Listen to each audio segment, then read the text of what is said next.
Welcome to the I-80 Club before the witching hour. Josh Peterson, Matt McMaster with you on this Sunday morning, getting ready for Week 10 in the NFL. Hello, Matt. How are you? Good. How are you? I am great. I am doing well. I got enough sleep. I just had an incredible breakfast that Riss made. I had a breakfast croissant, had some tater tots as well, my homemade buffalo sauce for those. I'm feeling good. I'm finishing off my pot of coffee right now. I'm feeling glorious. How many hours of sleep did you get last night? All right. So inside baseball. Probably I probably won't bring I don't know if I'll bring this up on the show, on my morning show, Gary and Matt, but I'll bring it up here to the I-80 Club. But so I took Nice. a pregame nap. Okay? Okay. Well, that pregame nap began at around 5:30. And I didn't 5:30 p.m. Yes. And the game last night was at 8. And I didn't wake up until 9:15 p.m. Oh my gosh. Yeah. So I blew through the first hour and a half of the game. So now here's what happened though. Well, you missed all of the fun teefiness. That's such a bummer. Here's what happened though. I have YouTube TV. I have a library, right? You can go back, you can watch. So I had no problem going back on my phone and just going through and looking. And honestly, I think it made my analysis better, because I was able to like actually pause it and go back and like, oh, I want to see that play again. Like, the TJ Latif slant to Dane Key, which I think was his longest throw of the day. Like, I was able to see, because I was pausing and stuff like that, he kind of faked to nobody on the sideline, and it moved the linebacker over to the sideline, and then he hit the guy right down, and then he hit Key right down the middle. I was like, oh, that was good, right? I wouldn't have seen that. But I still missed, like, live basically the first half. So I was I was going through, I watched the whole game. By the time I caught up, by the time the half was over, I was done. Like, I got everything I needed. But I say all of this to say I slept for 4 hours before the game. Yeah. Right? You were pretty good, honestly. You had a lot of energy last night. I could see that on overreaction. Exactly. That's why. That makes a lot of sense. I got basically what I would consider a full day's sleep for me. Like 4 to 5 hours is what I get typically. So oh my gosh. I was ready to go, but the problem was when I got home, I didn't need to go to bed. You were wired. So I didn't go to bed until like 4:30. You know, like I had a whole day ahead of me essentially. So I just sat down and I watched The Patriot, and I had a couple of beers. Before this war is over, I'm going to kill you. Exactly. Well, I didn't finish it because The Patriot is a sneaky long movie. It's a long movie. It's over 3 hours, right? No, it's 2:45. Okay. So I'm officially like halfway through. Like Mel Gibson, man, what a performance. That's the only thing we'll say about Mel Gibson on this podcast today. No, I'm aware. I'm aware that, you know. I was worried you're like, and he seems like a great guy. A real good hang. I'd love to invite him over for a couple beers at 4 a.m. in the morning. No. I didn't say any of that. I just, a little Cocoa Puffy now. But in The Patriot, really good. Really good. So I'm a little tired now, funny enough. So I feel like I've gypped before the witching hour. But yeah, it was a very interesting, dude. I was thinking though, I was like, oh my God, like, thank God I woke up because I didn't have an alarm. I didn't think I needed an alarm. And I was like, thank God. There's a world where you don't wake up until like 10:30 and you're like shitting bricks. Like you're like, oh my gosh, what do I do now? There's a world where I don't wake up until like Big Red Overreaction has started and I didn't even watch the game. That's the world we could have. Yeah, that would have been a bad world. But the reason, like, I mean, it's really not that big of a deal because I watched what I needed to watch. That's true. It was like I saw what I needed to see, so it's not like it affected anything. It was just, this is my explanation as to why I'm a little tired now, because now I'm working off of less sleep because I slept so much before the game. That is not the answer that I was expecting when I said, are you tired right now? I did not think we would get you praising Mel Gibson, a few minutes later. So, well, I'm not praising Mel Gibson, the human. I'm praising 2001 Mel Gibson, who had an incredible performance. With It was a very good performance. Heath Ledger, R.I.P., among others. Yeah. By the way, speaking of Husker football, Jack what Mitchell a good-looking guy. I didn't know Heath Ledger was that good-looking. What the hell? That's what he was known for, was his handsomeness. He is so handsome, man. I had no idea. Yeah, you talk about a guy. Speaking of, oh my God.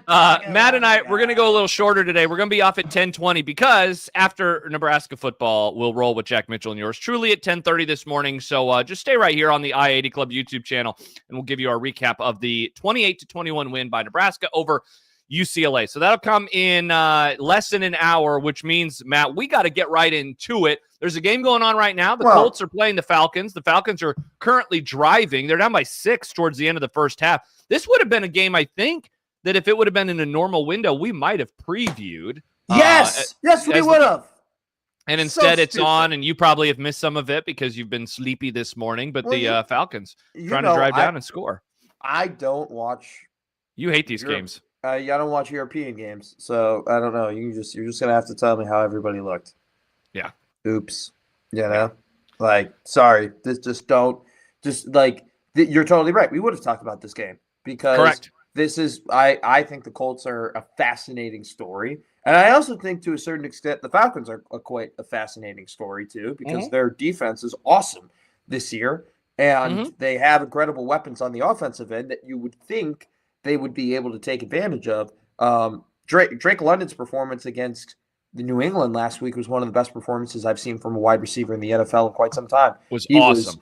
He was absolutely phenomenal, and it literally just became throw it to 5 and have him come down with the ball, and he came down with the ball every time against a New England secondary that ain't like a joke. What happened?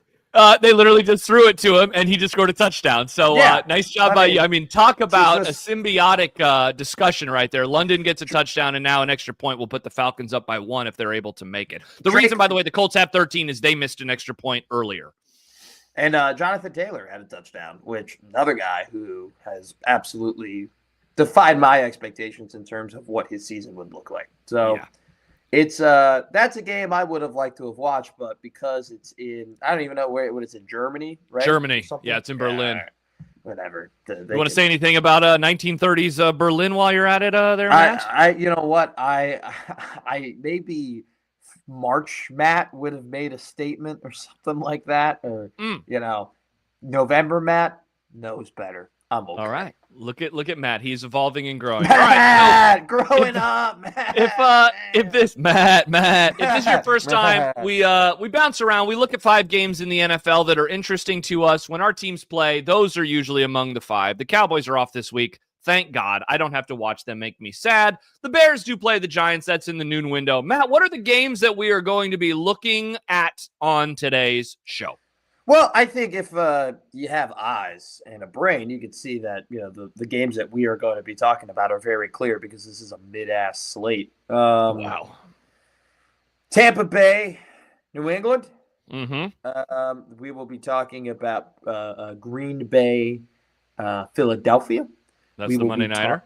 We will be talking about San Francisco Rams. America's Game of the Week. We will be, and by the way, we ain't talking about Pittsburgh, LA. Those are 2 teams I can't stand. I'm not talking about either of them. You said we're not doing it. We're not doing it. I don't care. You can come and fight me. Come and try me. All right. Okay. I did 9 big red reactions this year. There's nothing that is gonna stop you from getting what I want. All right. Can't hurt me. Okay. Actually, I did enjoy doing a lot of big red reactions this year. So put that on the there you go. Baltimore versus Baltimore. I know.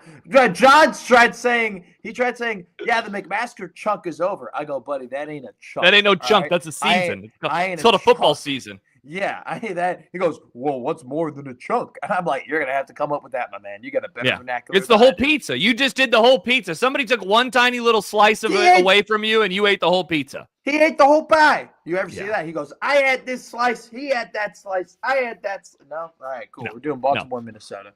So let's begin with the game that I can't wait to watch. I think this is my favorite game of the year. Tampa Bay, New England. Oh, I thought you were going to say Chicago, New York. I was really going to be confused by that. No, Tampa Bay, New England. Dude, this is a really, really interesting game because we talked, you and I have done numerous pods this year where we spent time talking about the Bucs, how good they are, how good that they have performed. Of course, though, they have been really, really banged up. We have wondered if they are the best team in the NFL. They have played in, maybe the most exciting game of the year, that win over the Seahawks, back in September.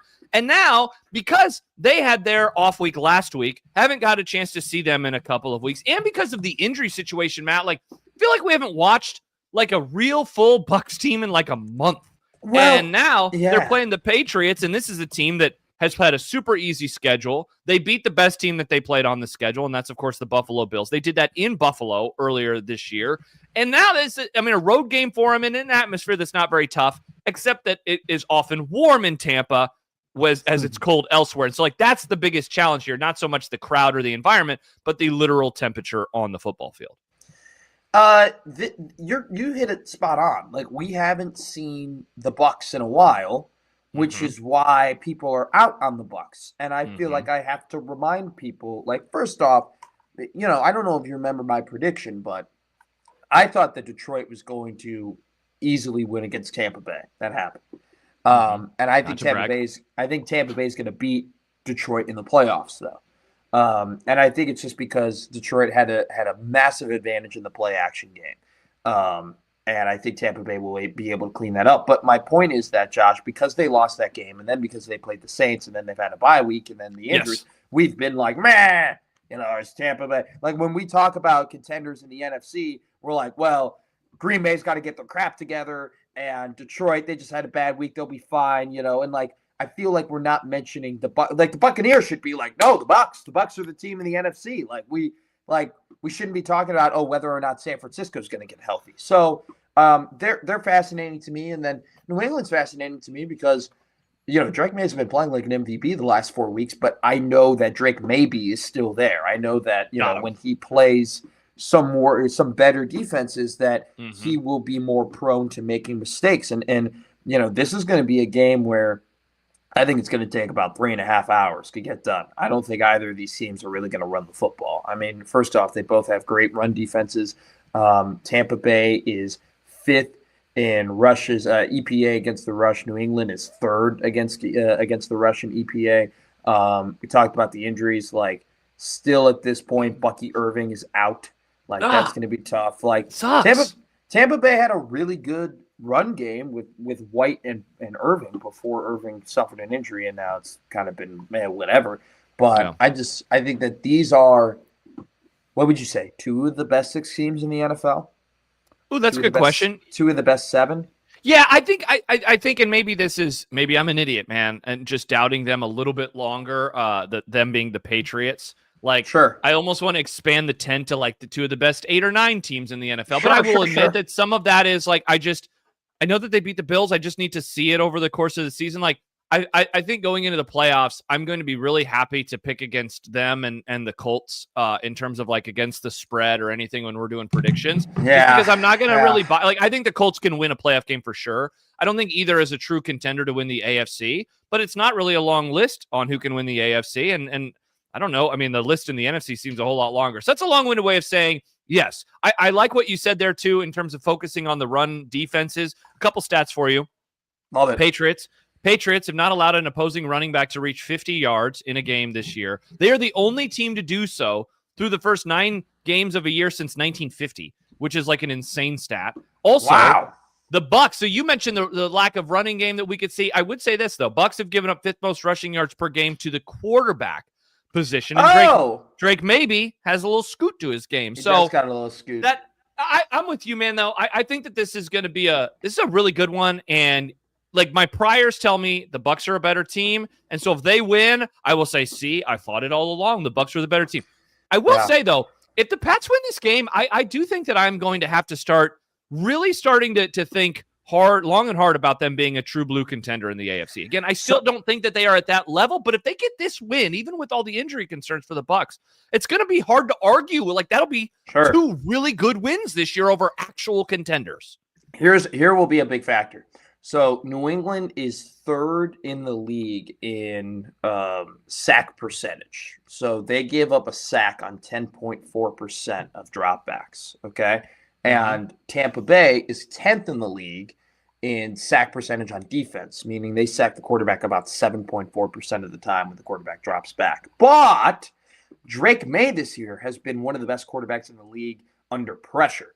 He is a really good QB when pressure comes. So I think it'll be what you kind of mentioned, contrasting style of, does May use his legs? Does May gash the defense?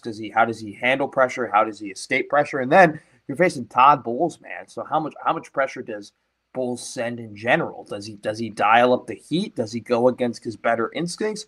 I don't know. I think it's a fascinating matchup from the fact of it'll be a lot of passes and it'll be a lot about how do just two mobile, tough, exciting quarterbacks handle pressure in their face. Granted, one of them is like 5'11", and the other one is like 6'4" and an absolute beast. And so it'll be fun to see how kind of both of them handle that. But they're both really good at it. Yeah, they certainly are. So that's that is the game, I would say, right, of the early part of the schedule. So I'm more excited for this game than I am Green Bay, Philadelphia.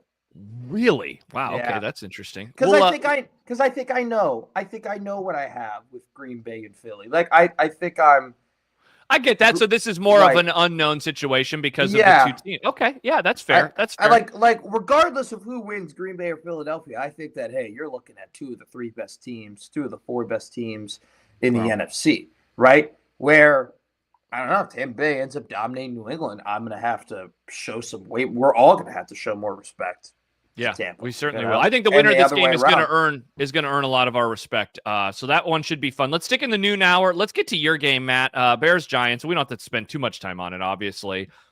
This Giants team, they've played in some really exciting games. They also, and I know that this is something that you're going to be excited about, they're allowing an NFL worst 5.5 yards per carry. They've allowed 30 or more points in 3 consecutive games, and the Bears have the second ranked rushing offense in the NFL this season. And their games, speaking of exciting games, I mean, your offense is now, you got to play the Bengals last week, you got to play the Cowboys earlier this year. So, some of it has been that, but I do think that we are seeing an improved quarterback. I think that Caleb Williams is better this year. It does help again, when you get to play like the worst defense of all time. But and last week was super exciting, of course, going down to the wire. Loveland, your guy, who you said draft him over Tyler Warren. I love you. Good job by you, Bears management. I don't know how you feeling right now going into this game, a game that it's not so much a must win, it's just a can't lose. You don't want it, like they just keep building up so much goodwill and they keep putting themselves in a really good spot. Like this is the one you just want to get out of Dodge with a dub against to move to 6-3. So from 2007 to 2018, the Bears and Giants played 5 times. The Bears lost 4 of those times. They were 1-4. I was at actually that 2007 game. That was the first ever Bears game I went to. It was awful. Eli Manning had a big game. 10-year-old Matt. No, 4-year-old Matt? 5-year-old Matt? I was 5 years old. Yeah, I was thinking you were Nick's age for some reason for a moment. He was born in 97. So you go ahead, and the last couple of times the Bears have played the Giants. And by the way, in 2018, when the Bears were awesome, they still lost to the Giants, right? So then, tough. The Bears have won 3 of the last 4, okay? And this is very college football pilled of me. But the swing is coming. It's just like I grew up for 10 years because every time we played the Giants, we'd lose to them. Dude, the Giants suck. You're worried that it's about to happen again? They suck. I just don't. I got a bad feeling about this. It's really? One of those things where, first off, the Giants are 0-5 on the road this season. They haven't won a game on the road. You just know now that is a stat. Now that is out there, that is a trend, that people are like, they haven't won a game that's on the road yet. You know that the Bears are gonna be their first road loss. Okay? Oh my gosh, what is this? What is happening? I'm telling. This has nothing to do because all the statistics and all the analytics and everything and all the eye tests would tell you that the Bears are gonna win this game. But I'm telling you, they are. My gut and from just what I know and what I've seen in my past. They lose this game a lot. This is the type of game that they lose.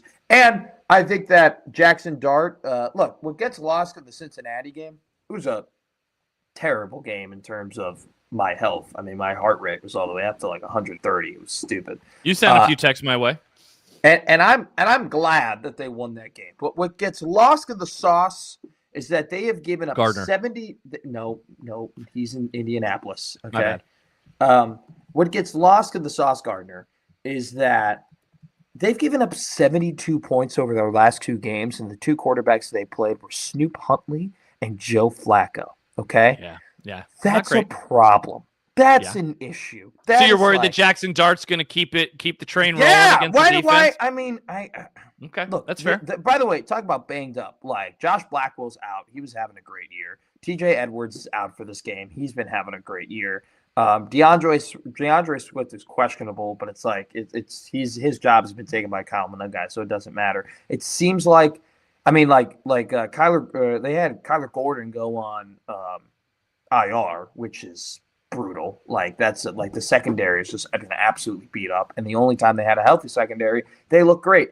But the secondary's been healthy for 1 game this year, so I don't know, man. Like, They didn't go out and they didn't get a second pass rusher, and the Giants' pass rush has not been good this year, but they are rapidly talented, and I could see Abdul Carter just having an Abdul Carter game. So I don't know. I'm nervous. I'm nervous about it. The offense is awesome, though. I figured you were going to be so in on this game, and instead you're like, in 2007 we lost to the Super Bowl champs, and like it makes you nervous. Like, that was 100 years ago. That was the year the Patriots went undefeated. I was a freshman in college. Come on, that doesn't mean anything. The Bears and the Giants, they've kind of gone yin and yang. Like, they've always kind of, like, when the Giants were good, the Bears were good. And the Giants are bad, the Bears have been bad. So we've always played each other, and this has always been a weird game. Like, Saquon but you're good and they're bad. You're fine. You're fine. You're not good. You're fine. I'm not. No, by the way, this is what I do. When the Bears play bad teams, I'm convinced they're going to lose. When the Bears play good teams, I'm convinced they're going to win. I'm convinced they're going to lose. That's just. I know how fandom works. I think I'm a good tempered NFL analyst from time to time, but when we start talking about Chicago, fucking the rules are out the window. All right, nothing. This is the fucking upside down. All right, this is what this is. All right, this is where I fucking live. Stranger Things season 5 coming soon. They are not a sponsor. No free ads here on Before the Witching. We would love them to be, though. Millie Bobby Brown. We'd love to get your football takes. I never watched season 4. I don't know if season 3 kind of lost Josh, me. I haven't watched 1 minute of Stranger Things. Doesn't surprise me one iota. Yeah, why? Come on, you know better. You're too busy watching Mel Gibson movies and wondering what his thoughts are on the issues of the day. Is a really well. I'm trying to up my game. I mean, this might be movie week for me because the Huskers are on a bye, so maybe I go and watch a bunch of movies. Okay, I need to go and see.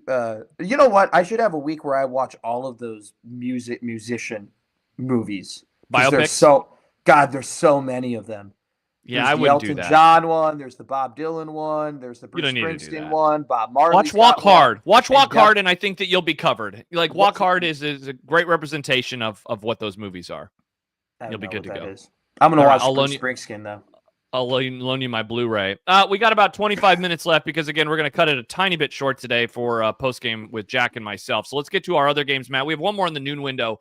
Baltimore, Minnesota. I mean, the Ravens are turning into exactly like the team that someone like me who does not want the Steelers in the playoffs were hoping that they would. They beat your sad sack Bears a few weeks back when you came over. I have a picture of your ass, not bear, but on my phone nonetheless, as you were. No, cut that. Grim, figure that out. Put it in the warrant. As you were crawling into the corner of my couch. And then a week and a half ago now, because they played on the Thursday game at Miami, they won 28-6, dominate on the scoreboard. Not so much if you were actually watching it. Now, Matt, they're playing a Vikings team coming off of the upset over the Lions last week. We didn't do the pregame show last week. I imagine we would have talked Vikings-Lions. I got to watch that game with our dear friend Mike Schaefer, and he went into it like not expecting anything at all. And then the Vikings get the win. J.J. McCarthy has some really nice throws. The defense absolutely tortures Jared Goff. And yet, I really do feel like the regression is coming this week and that they're going to have a tough time with the Baltimore Ravens as the Ravens defense is getting a little bit better. And of course, Lamar Jackson continues to come back to health. We know the stat about him versus NFC teams. Like, getting annoying. It's getting annoying. I've known for forever. I've known for 5 years now that he's good against the NFC. Stop telling me. You sound like a Nebraska fan when I bring up the ranked wins thing. Like, you just sound pre-triggered. You can't escape that stat. It's a good stat. every TV show you watch and every podcast you listen to, you're like, the Lamar's 24-3 against the NFC. It's absolutely incredible. Isn't that such a great stat? I get it. He's good against the NFC guys. All right, he's a unique player. They don't see a guy like that every week. Exactly. Right? It's in praise of him. Why are you getting so triggered by this? Because I don't have to wave the NFC banner for everybody. It's fine. I'm an NFC guy. I'm Mr. NFC. I hope the NFC fails outside of the Dallas Cowboys. I don't give a shit about the rest of the conference. Well, I only really hate the NFC North and the Rams. And the Rams. And the 49ers. And I really can't stand the Giants. And I wouldn't mind if the Commanders fell into a hole. Yeah. And Cowboys though. Cowboys can eat it too. Come on, what have we done to you? We don't do anything to you. I know we've been so bad that we haven't given you. That would be, talk about a tortured playoff game. That would be Cowboys versus Bears. Nobody wins. Nobody will win. Except in 1991, the Cowboys beat the Bears, not to brag. Anyway, back to this game. You got on me for talking about 07 and now you're pulling out 91? Oh, I don't even remember the game. Yeah, you were like 4. You were itty baby Josh. Yeah, I was a tiny baby Josh. What do you think about this one? Are you in agreement though that we do we like the Ravens collectively here?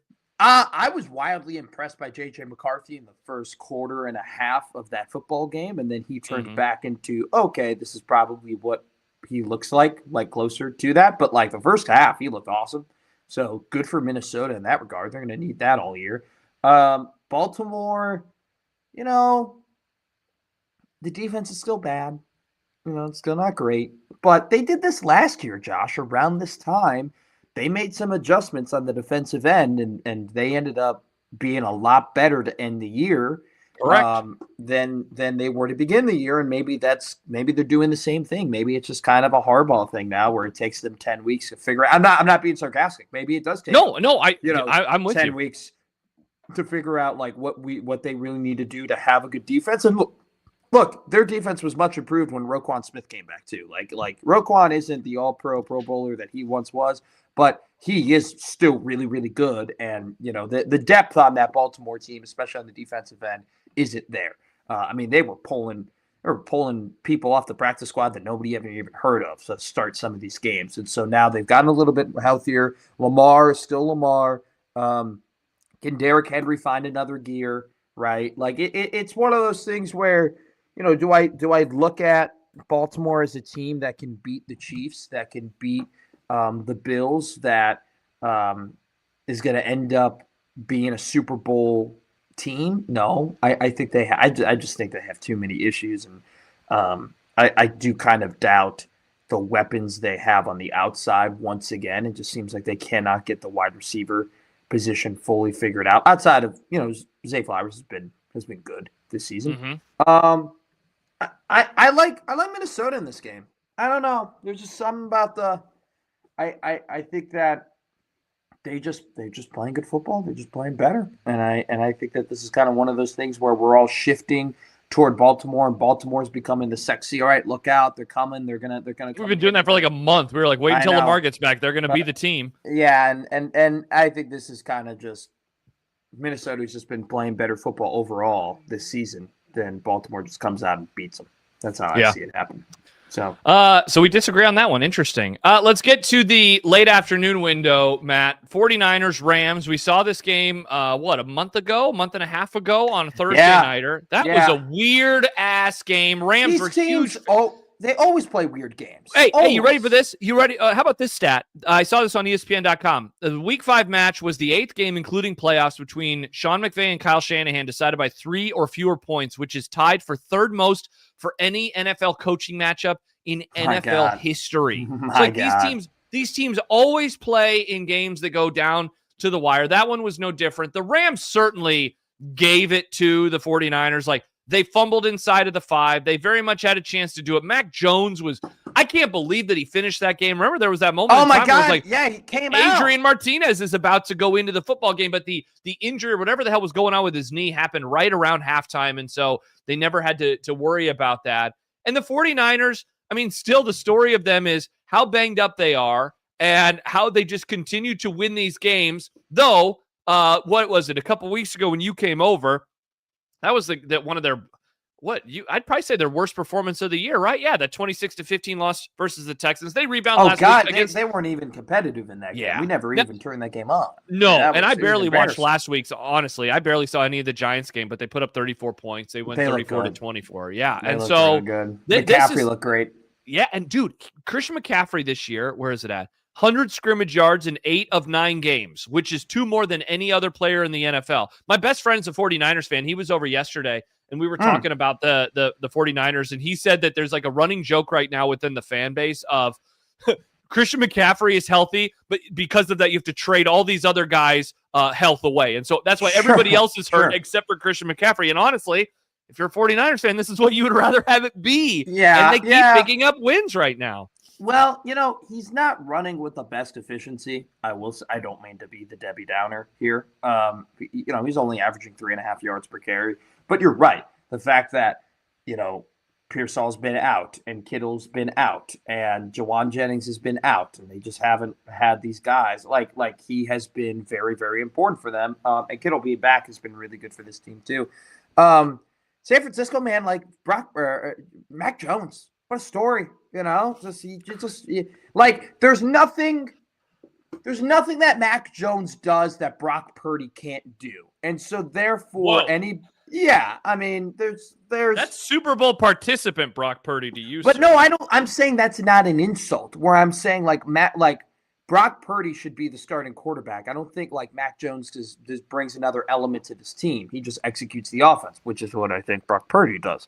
And so I don't think there's any quarterback controversy or anything like that. What I think is getting lost in the sauce, and what gets lost in the sauce in general with this Rams team, is that, they got Stafford, and Kyren Williams is really good. And Puka Nacua and Devontae, man, their red zone offense literally just turns in, okay, Devontae, run a fade. And it's awesome, okay? It's Matthew Stafford throwing fades to Devontae Adams, and he always comes down with, everybody says a fade is a bad efficiency play. I agree with that. Unless you have Devontae Adams and Matthew Stafford on your team. Then it's your best play in the red zone. But their defense is awesome. Their defense is 3rd in the league in total EPA. And they have a really, really good pass rush, a solid defensive line. I like the Rams a lot. I've liked the Rams all season long. That last San Francisco LA game was the one that knocked me out of my survivor pool. So, Kyle Shanahan can go suck it. But underrated Kyle Shanahan. I think I have him properly rated. I say this every week. Everyone has him underrated except for the NFL media. Have I told you that I thought he was the 6th best coach in the NFL? Way too low. So I would take Andy Reid over him. I would take Sean McVay over him solidly. Really solidly? I love Sean McVay. Sean McVay won a Super Bowl. Kyle Shanahan's taken Brock Purdy and Jimmy Garoppolo to the Super Bowl. Sean McVay won. Jimmy By the Garoppolo. way, Garoppolo.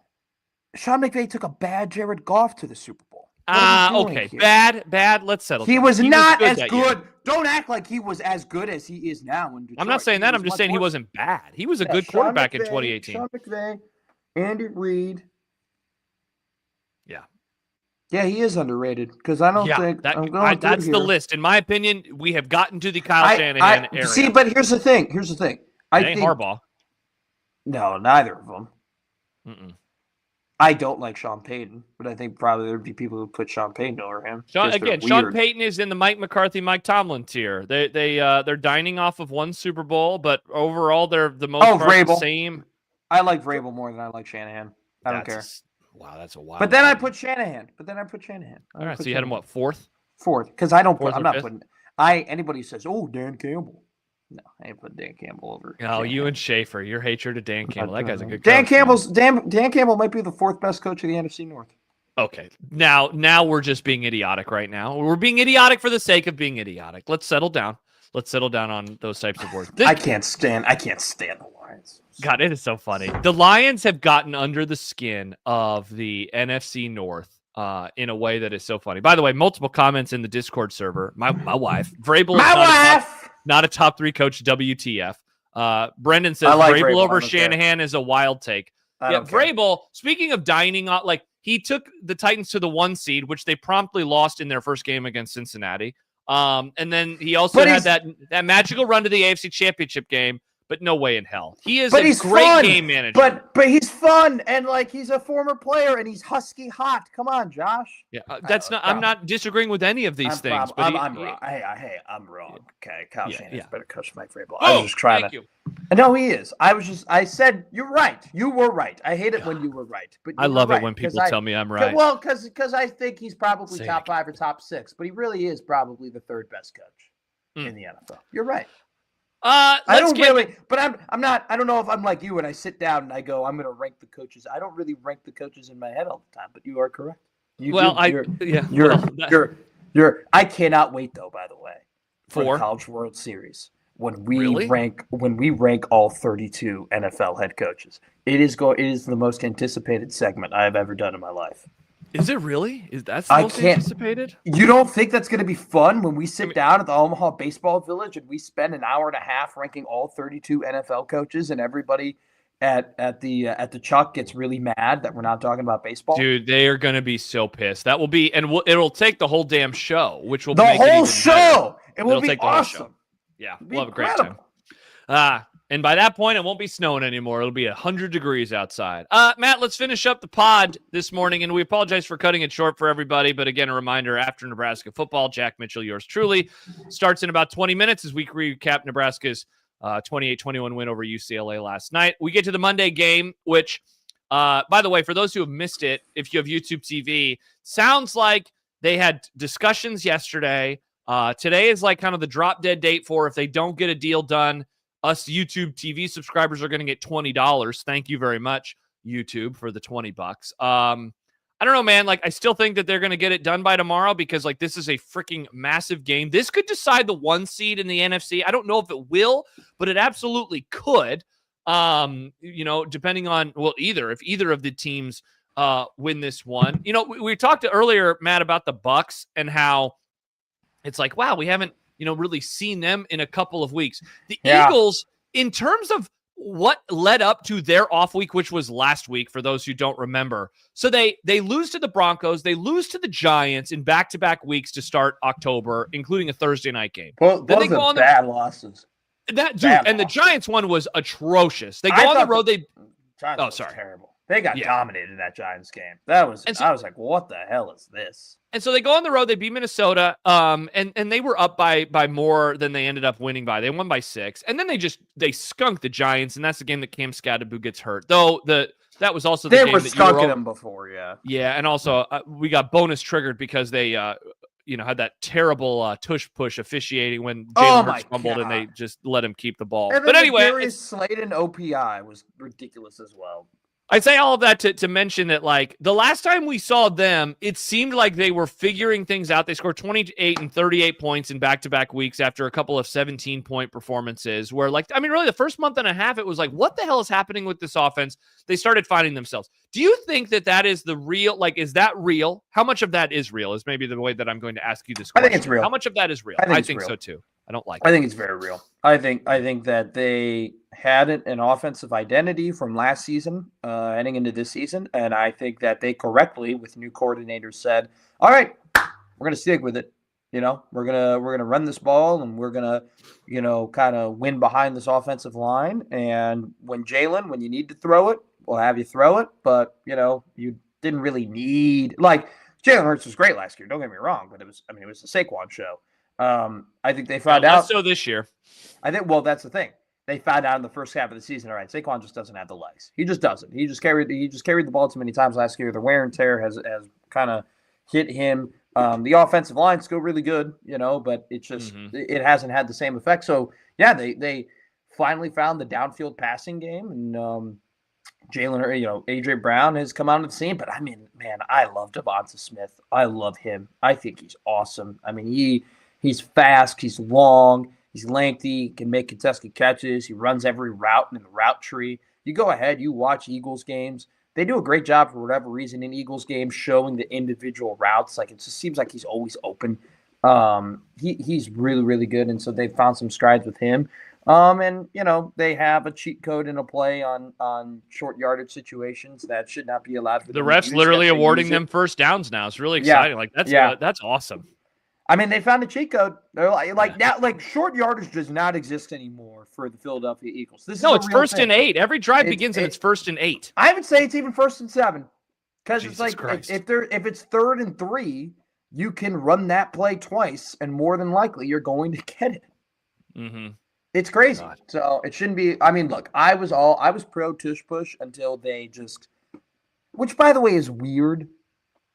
That for like the first 2 years they were doing it, we never had these false start problems. Correct. Yeah, it's just like And they were now- really good at it, and that was what was pissing people off. Now it's like they're, it's But bad. why? Why is Yeah. there? Why is there? I mean, am maybe is there tinfoil- more of a am I- focus?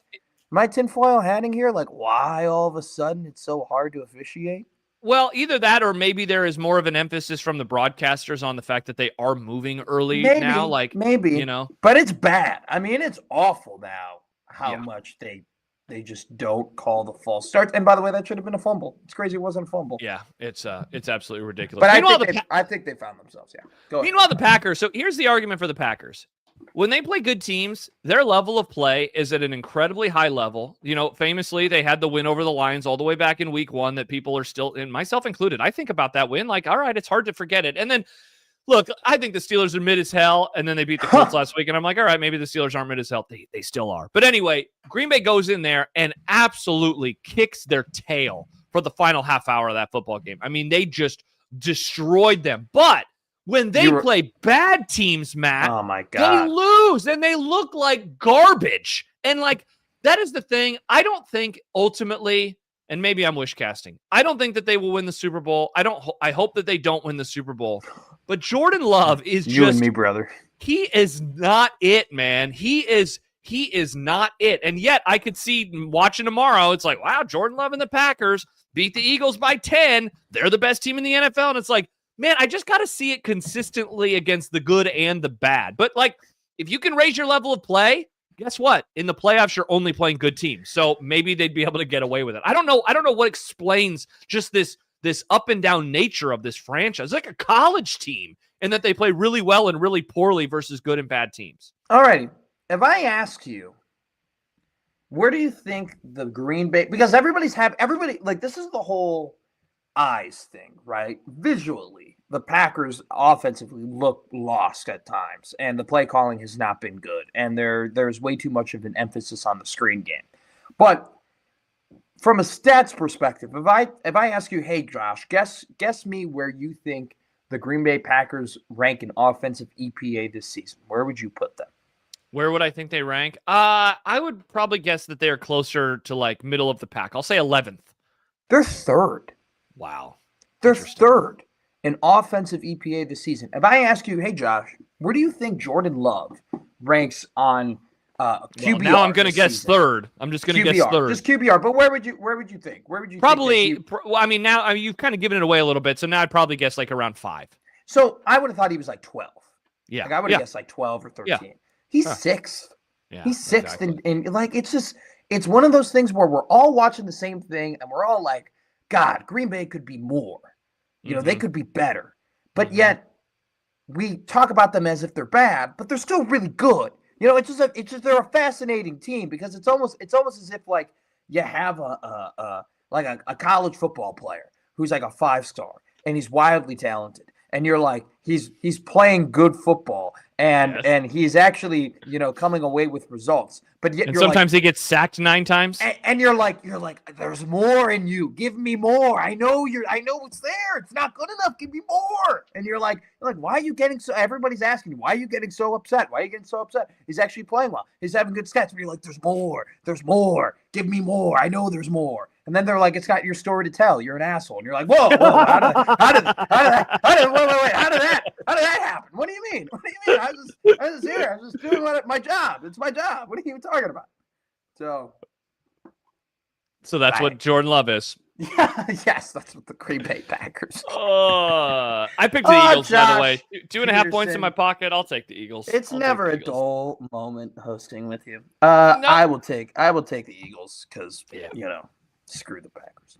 Yep, and I would like to take the Packers because screw God, the Eagles. But again, these are my two least favorite teams in the NFL. Congratulations, playing on a Monday night. I have a feeling one day that maybe like I'll get to the point where like national places like ESPN or Big Fox or NBC are like, oh, we might be interested in hiring this Matt McMaster cat. And then they're going to come back and they're going to watch these podcasts and they're like, how can we hire a guy who actively hates half of the NFL? Like, that's allowed. You're allowed to be a fan in today's media. You're fine. How can we hate a guy who literally just said he hates the Lions, he hopes the Packers lose, and he wants Kyle Shanahan to suck it? How can we hire Bill Simmons got hired by ESPN, and the first column he wrote was Roger Clemens is the Antichrist. So I think that you're going to be okay. They had Glenn Powell on the Rewatchables? I did. I listened to it the other day. Yeah, they did a Truman Show. When did the Rewatchables become like mainstream and Bill Simmons actually has become what he hates. He used to be a niche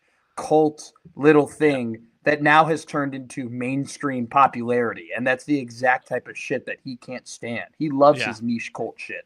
Yeah, soon enough he'll be tweeting at women like Bob Ryan is right now, and that is how before the witching hour comes to a close. Josh Peterson and Matt McMaster. What's Bob Ryan tweeting at women for? What's he doing? Have you not seen this? You need to go check this out, Matt. It is the Grandpa funniest. Get out of the home? What happened? Yeah. No. It is. I love Bob. I grew up on Bob Ryan. I love Bob Ryan. I don't want to see that happen. All right. Before we go, I need to read one of them. Just read one. No, I want to send you the screenshot because I just want to see your reaction to it. Okay, here it is. All right, I'm texting you. So let's look at this together. By the way, real quick, Bob Ryan, I loved Around the Horn. Shout out, legendary. Like one of my childhood broadcasting heroes, Bob Ryan. Well, check out this text that I just sent you, and then we're gonna say goodbye. Oh my God! Do you look at his response?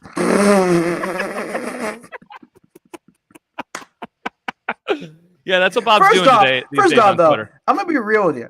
I thought it was gonna be way worse. I thought he was gonna tweet at Katie Nolan or say something. He's just responding to bots. He's responding to bots that are of scantily dressed women and doing so in a very strange way. Very strange way. But that hell no. Hell comma no. Oh, man. Good stuff. All right. That is before the witching hour. Sorry that it's a little shorter than normal today, but we appreciate everyone for joining us. If you like what we're doing here, see us again next week. We'll get you ready for week 11 in the NFL. We do this pretty much every Sunday. We took last week off for some extenuating circumstances. We'll probably be doing it the rest of the regular season. Matt will be traveling for Thanksgiving, so we'll have to figure that stuff out at the end of the month. But otherwise, the plan is to do it. And I haven't told this to you or Schaefer, but I think at some point we're going to have a Before the Witching Hour National Fun League crossover, probably in the playoffs. I was going to say playoffs, baby. And maybe we'll do that the first Saturday of the entire playoffs and kind of get ready for the games and what we're about to see. So we'll do that at some point in time. For Thanksgiving, I'm going to be off the grid. All right? There we go. All right. Don't text me. Don't Before the Witching Hour Thanksgiving weekend. Don't fucking think about me during Thanksgiving. I want people to be like, oh, like it's Thanksgiving time, and they go, Matt, oh no, can't do it. Can't. I'm gonna text you. I'll be rooting for your Bears on. I'll be rooting for your Bears on Black Friday. That might be the worst day of my life. You're an Eagles fan though, so you'll probably be pretty happy. All right, that's Before the Witching Hour. Thanks everybody for joining us. Oh, did you have something? Do you know what? You got your Dallas Goedert jersey behind you. What if the Huskers lose and the Bears lose on the same day? Of course they will. Nebraska's going to lose 3-2 to Iowa. It's going to be a painful loss. All right, we'll talk to everybody later. Thank you so much for joining us this morning. Again, a reminder, after Nebraska football in 7 minutes. So I'm going to finish this up, and then I'm going to upload this podcast, and then Jack and I will go. We will see you right here on the Maybe I just stay on and bug the shit out of Jack for his postgame show. I mean, he would hate that. Matt, get some rest. You're tired. I'm going to Jimmy John's. I'll see you. All right. Bye-bye, everybody. Thanks so much for watching us this morning.